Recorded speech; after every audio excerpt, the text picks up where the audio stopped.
Actually, you can't learn Japanese from watching anime.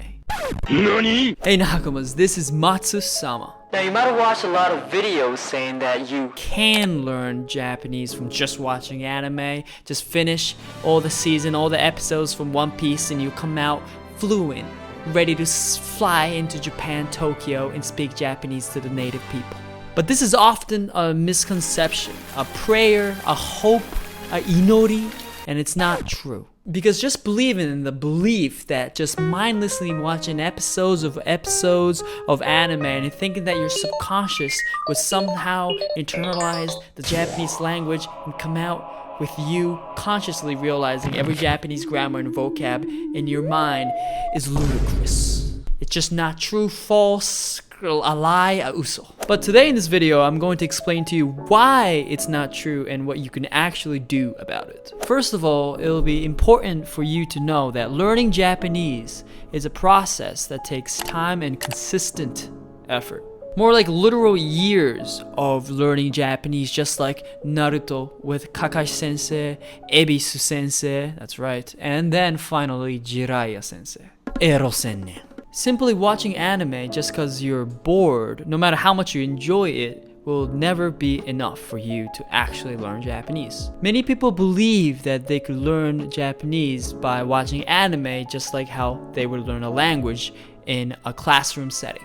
Like I'm sitting, I'm watching it, and I'm paying attention. However, this is just not the case. Because watching anime can be a fun and engaging way to learn about Japanese culture and the language. It could never completely substitute for official language learning. One of the main reasons for this is that anime often has exaggerated Japanese dialogue that is very much inconsistent and unrealistic to how Japanese people actually speak. Characters and often, as you could imagine, will use connotations and inflections and even basic grammar that is not commonly used in Japanese dialogue. This can lead to utter confusion when you're actually trying to speak Japanese to a Japanese native, because the way that they could speak or they will speak will be completely different from how they actually speak during their daily lives. This is especially true because Japanese has this way of speaking called keigo, which is one of the honorific way of speaking. Try speaking with expressions from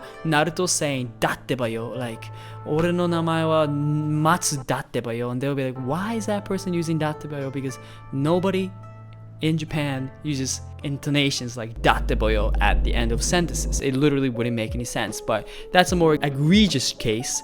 But essentially, how Japanese people speak on a daily life is not similar or even close to the anime exaggerations that you would hear. Also, when using subs while watching anime to learn Japanese, you would realize that producers will often not translate Japanese directly, but indirectly so that the audience will get the point of what the person is trying to say. Like for example, if Sakura actually says Naruto no baka straight to Naruto's face, you could kind of imagine that in Japanese, if you know Japanese, Naruto no baka technically directly translates to Naruto's stupid. But you would never say that in America, like at your face. Like you won't, like Sakura wouldn't say Naruto's face, saying Naruto's stupid.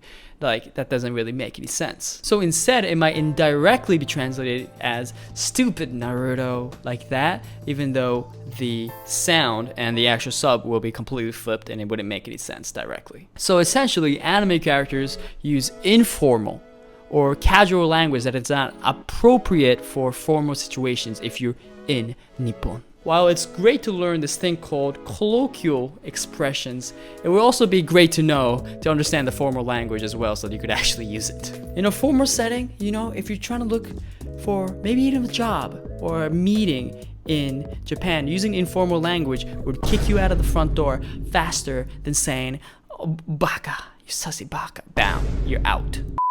But essentially that will make you look unprofessional and unprepared in a matter of seconds. Furthermore, anime typically features a lot of specialized vocabulary and industry jargon that will not be applicable for your everyday life. This essentially means that while you may understand what the anime characters are saying and what conversations they are having, you may not be able to use the same grammar or vocabulary in your everyday conversations. So it's important for you to learn what everyday phrases that Japanese people actually use about like basic words, phrases, and sentence structures so that you don't use this more colloquial way of speaking, if that makes sense. So, if you're truly looking to learn Japanese, you'll need to supplement your anime viewing with other language-based activities. This will be things like studying grammar, practicing conversation, and reading authentic Japanese materials. This would allow you to build a solid foundation of the language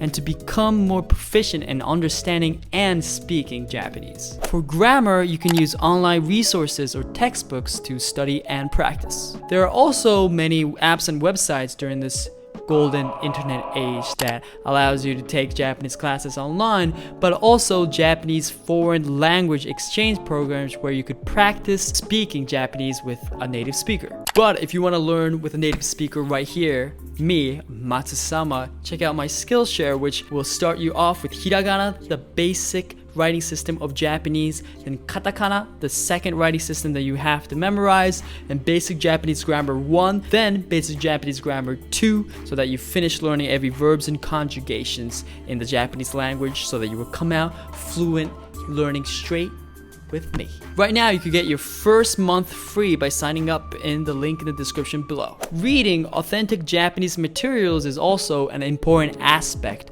of Japanese learning. This could include anything from Japanese news articles, magazines, to literature and manga or comics. By reading these materials, I promise it would improve your vocabulary, your comprehension skills, and have a better understanding of Japanese culture and customs. Additionally, it's important for you to immerse yourself in Japanese culture and language as much as possible. This can include things like listening to Japanese music, news, and drama, and even trying to think in Japanese using your subconscious and being like, Nihongo de kangaeru. I'm gonna think in Japanese. Another important aspect of Japanese, maybe if not the most important part, is for you to practice speaking it. This is why language exchange programs could actually be pretty helpful. They allow you to practice speaking Japanese in real time and get feedback on your pronunciation as well as grammar. Does it sound weird? Do Japanese people actually say things like this? Or what is a proper way of saying these phrases that I'm thinking of instead of directly translating it from my English to Japanese knowledge? You can also participate in online language exchange communities where you can find conversation partners and practice speaking them through video call, chat, or even audio messages. But at the end of the day, you gotta get on that grind, but sometimes it's important to be patient with yourself. Learning a language is, for sure, a long-term process, and you don't want to think that it's gonna just take one night, 2 nights, 3 weeks, couple months. It will take a long time and effort for you to become fluent. Don't get discouraged if you struggle with certain aspects of the language. Just keep practicing, and if you never stop, I will guarantee you will improve and be fluent by the end of your journey. In conclusion, watching anime can be an enjoyable way to learn and immerse yourself in Japanese culture, but if you want to come out being fluent, flying to Japan, making a bunch of nakamas and friends, you will have to actually sit down and learn Japanese through my Skillshare course. Join my 500 students, join the Nakama. I'll see you there. Thanks for watching the video. Give me a like and subscribe if you liked it, and peace.